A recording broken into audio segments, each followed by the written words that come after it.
Assalamualaikum warahmatullahi wabarakatuh. Nama saya Siti Nazuk Haidah binti Myu Yahya daripada kelas B16. Hari ini saya dan rakan-rakan saya akan membentangkan tajuk perbezaan sistem muamalah Islam, munakahat Islam dengan sistem vocational. Selamat menonton. Saya Muhammad Ahmad bin Yahya daripada kelas ataupun unit B16 PPI SMP.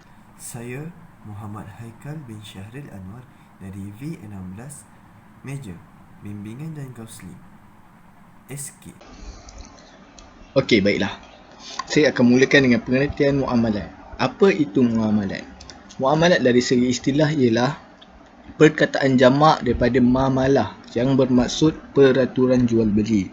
Dari segi teknikal pula adalah bentuk perhubungan dan persetujuan antara manusia untuk menyelesaikan keperluan harian, terutamanya dalam hal-hal berkaitan perdagangan dan perniagaan. Ini bermaksud muamalah ialah segala hal yang berkaitan dengan jual beli, iaitu dalam perdagangan dan perniagaan.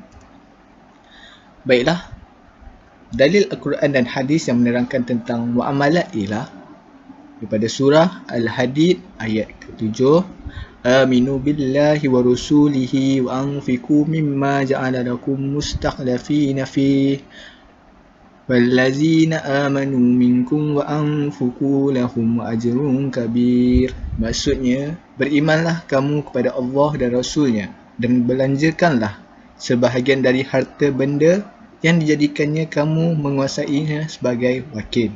Maka orang-orang yang beriman di antara kamu serta mereka membelanjakan, mereka tetap peroleh pahala yang besar.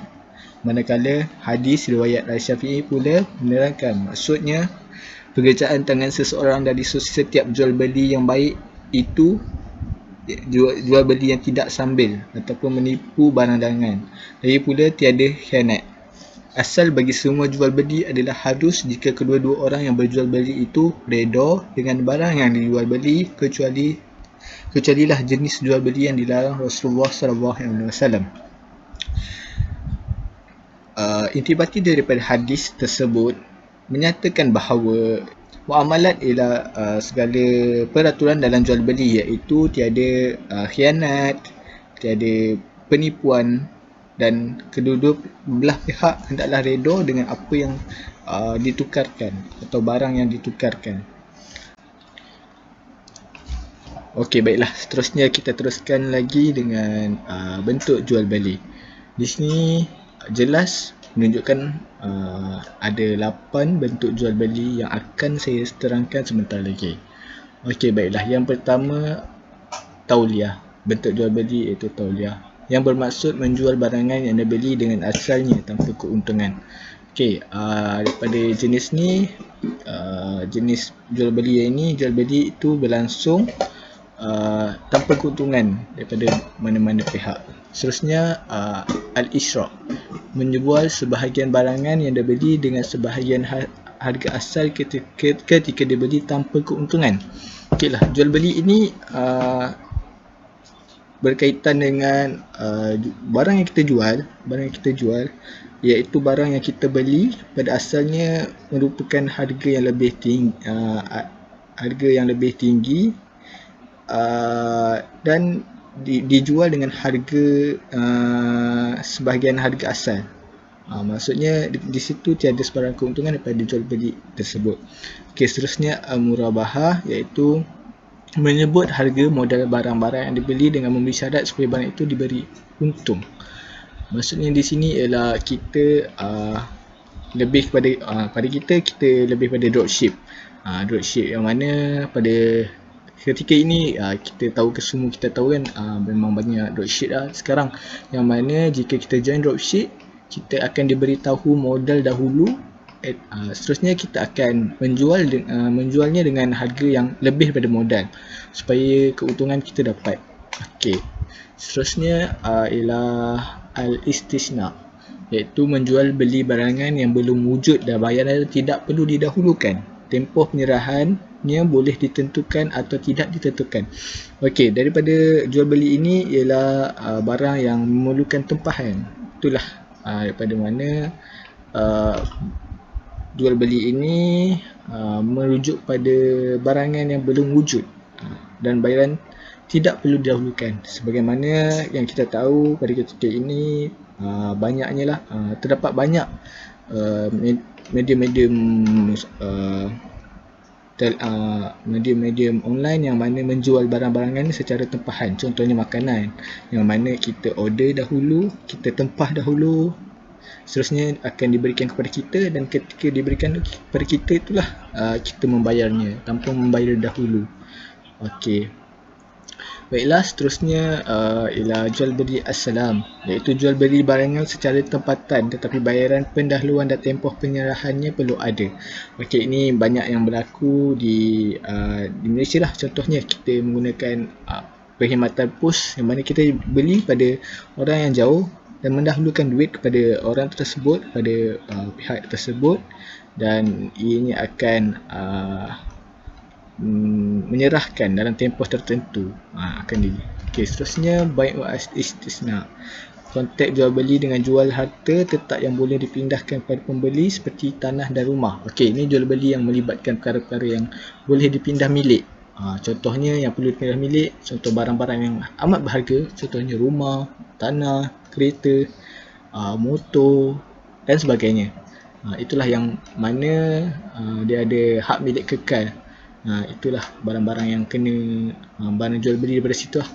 Barang-barang yang beli barang belian yang kena melalui pemindahan nama dan ada harga tetap, dan kena ada orang cakap kena ada pertemuan antara pemilik asal dengan pembeli untuk bertukar nama, itulah dipanggil al-istisna.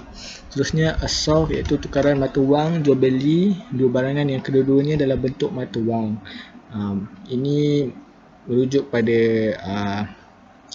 seperti kita membeli di kedai runcit, tukaran mata wang. Contohnya kita membeli air kotak menggunakan duit wang ringgit, RM2, dan harga air itu merupakan RM1.50, dan kita juga mendapatkan peluangan dari segi wang juga, melibatkan mata wang, bukan melibatkan pertukaran ataupun sistem barter.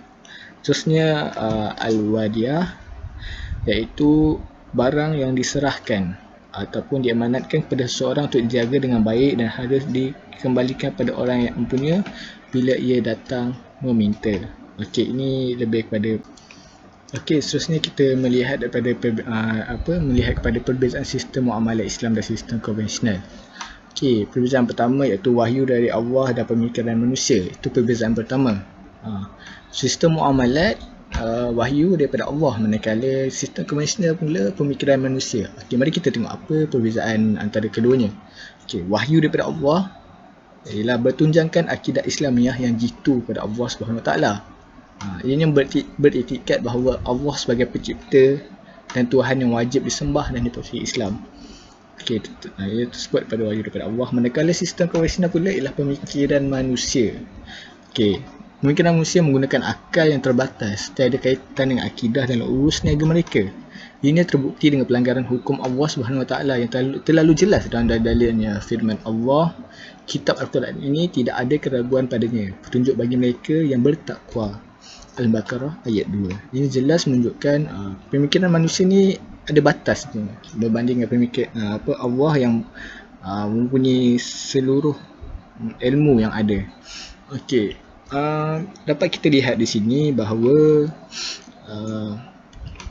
daripada perbezaan yang pertama menunjukkan sistem konvensional seperti yang telah diterangkan tadi menunjukkan ada pelanggaran hukum Allah daripada sistem tersebut, manakala sistem muamalah Islam adalah sistem yang bertunjukkan akidah Islam yang jitu pada Allah SWT. Seterusnya kita pergi kepada perbezaan yang kedua, iaitu perbezaan dari segi iman dan takwa dan kepuasan duniawi. Okey, sistem muamalat orang cakap melibatkan iman dan takwa kita, manakala sistem konvensional hanyalah kepuasan duniawi. Okey, ini kerana sistem muamalat tanggungjawab melaksanakan perintah Allah dan Rasulnya ada terkandung dalam Al-Quran dan Sunnah, contoh pengharaman riba.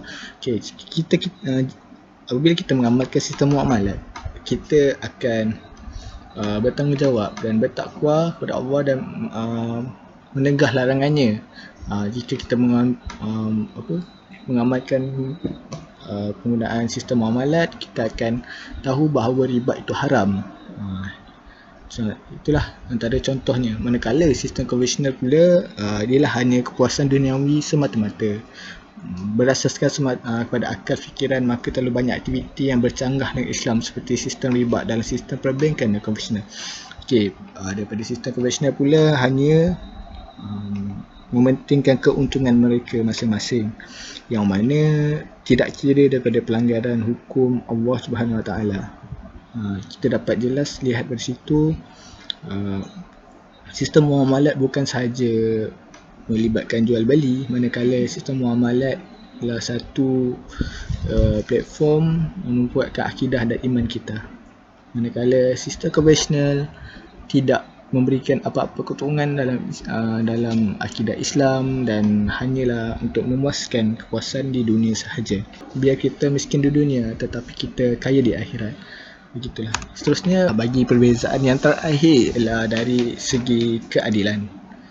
Sistem muamalat meletakkan sesuatu di tempat yang betul, bersifat menyeluruh, iaitu memenuhi keadilan bagi semua pihak.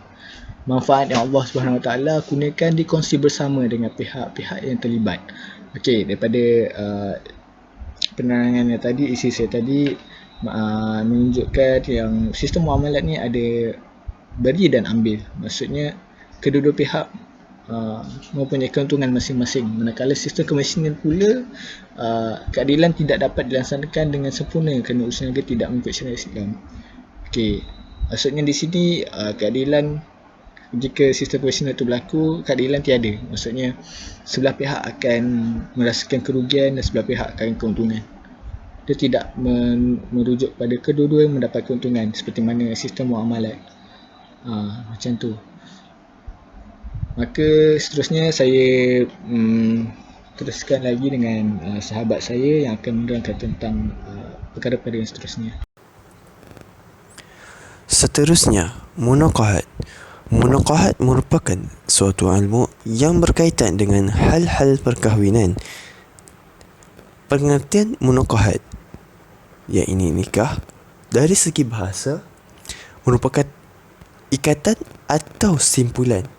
Manakala dari segi istilah pula, munaqahat merupakan suatu ikatan atau akad yang menghalalkan pergaulan dan batas hak dan kewajipan serta pertolong-tolongan di antara seorang lelaki dengan seorang perempuan yang di antaranya bukan mahram.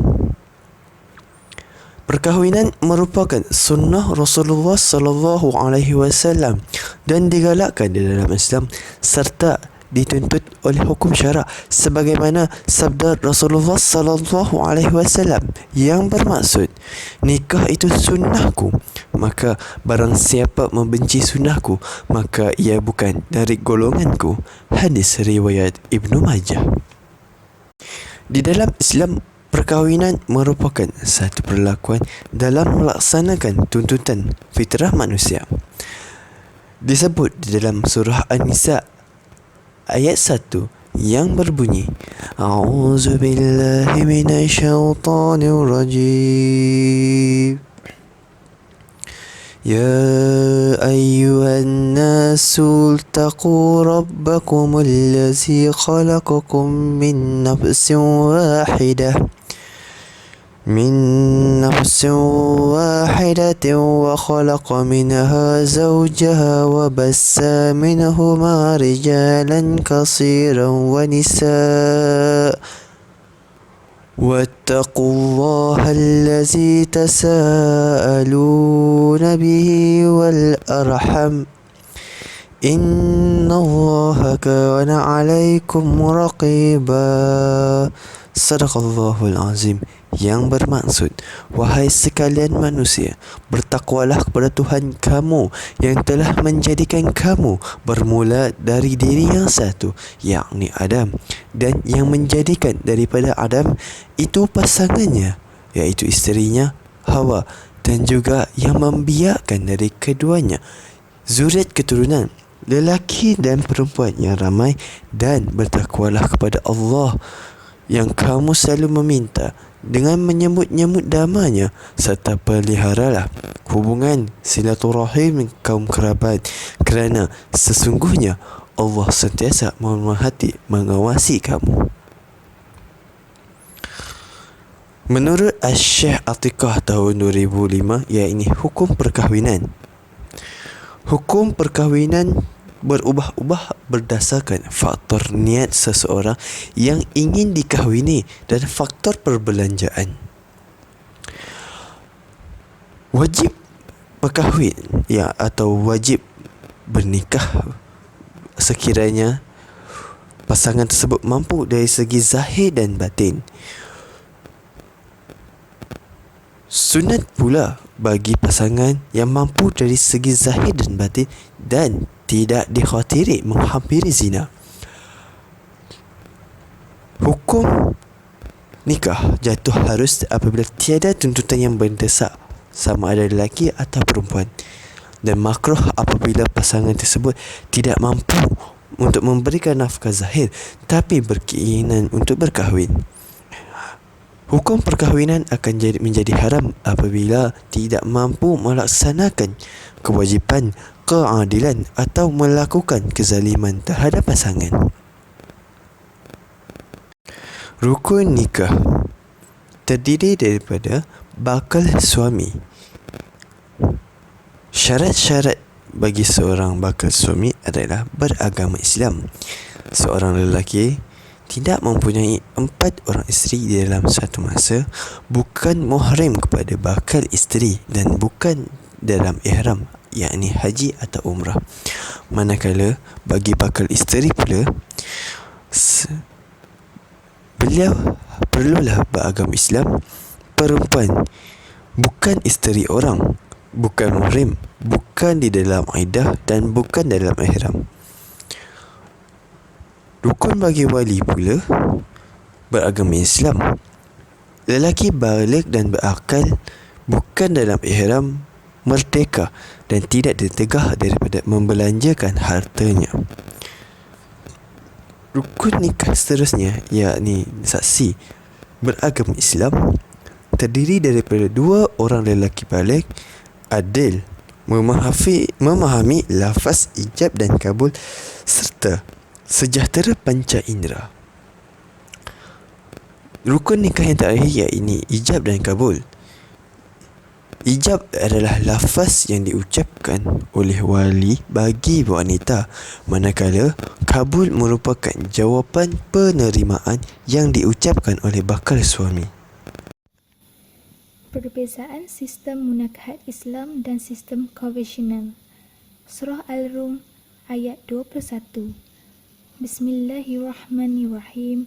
Wa min ayatihi an khalaqalakum min anfusikum azwajan litaskunu ilaiha wa ja'ala bainakum mawaddah wa rahmatan inna fi zalika laayatin liqaumin yatafakkarun.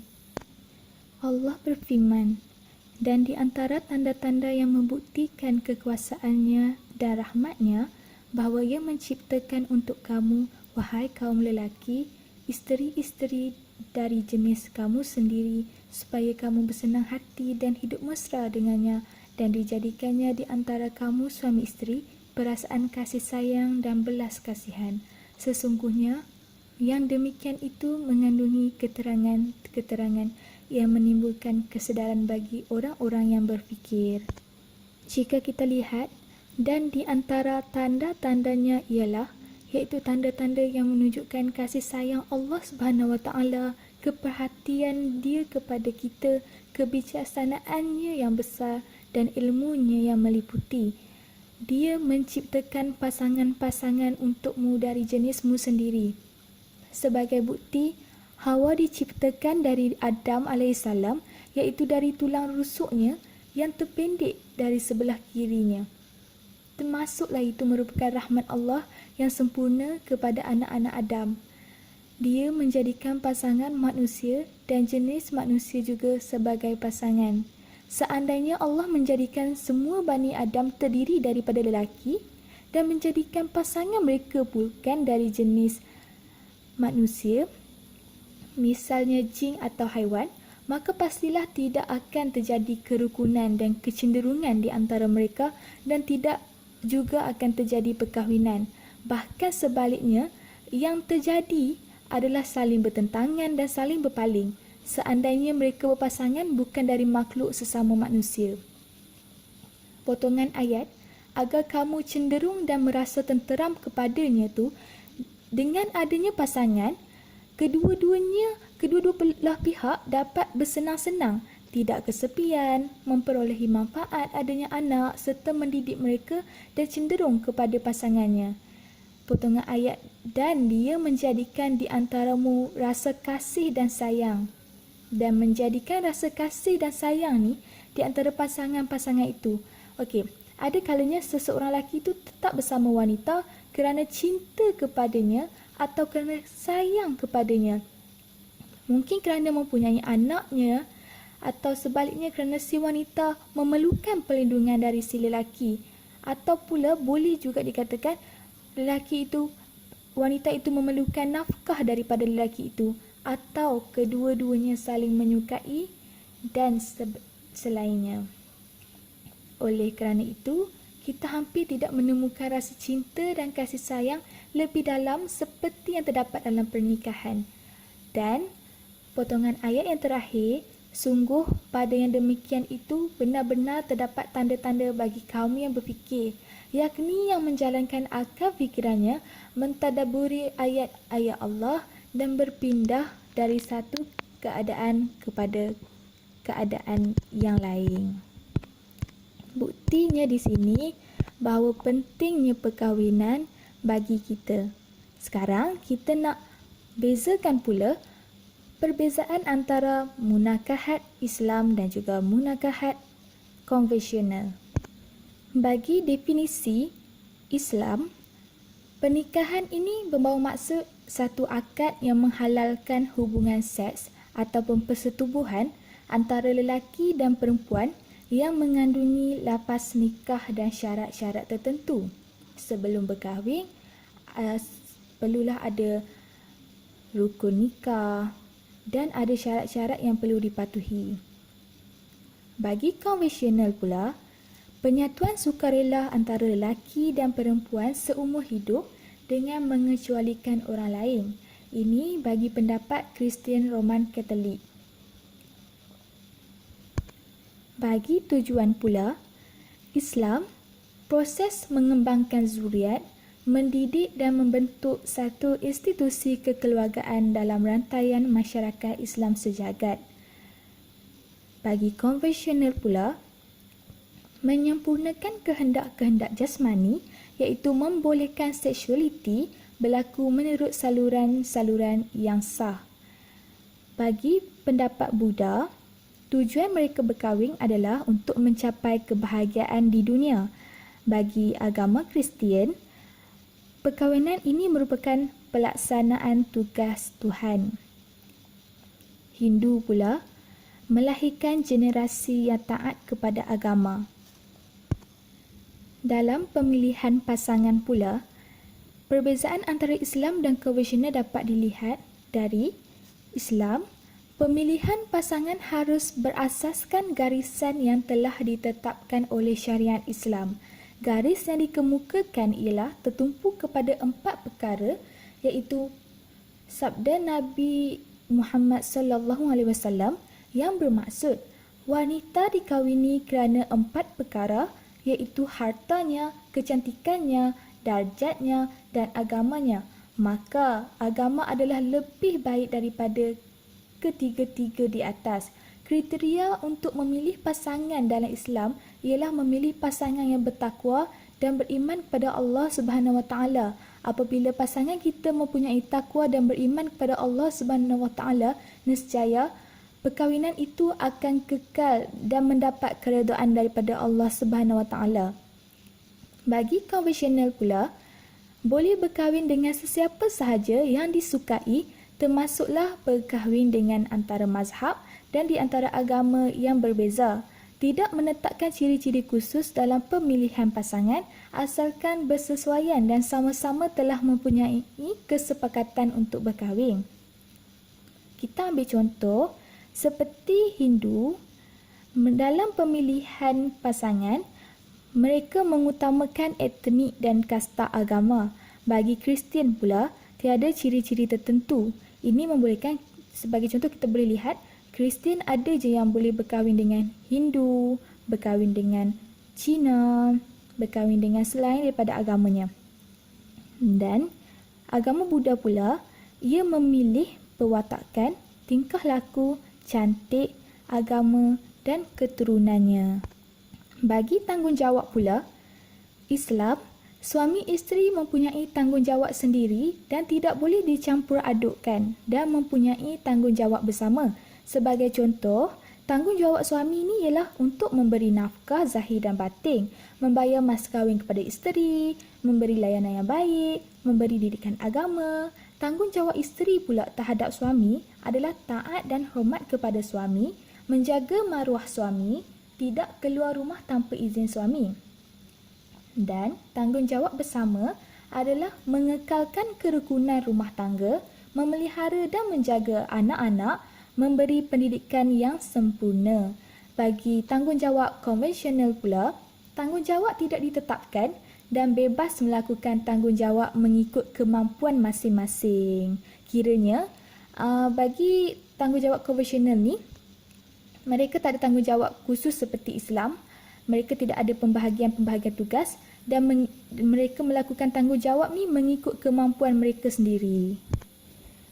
Jantina. Dalam perkahwinan, Islam menetapkan bahawa lelaki dan perempuan sahaja sah bergelar suami isteri.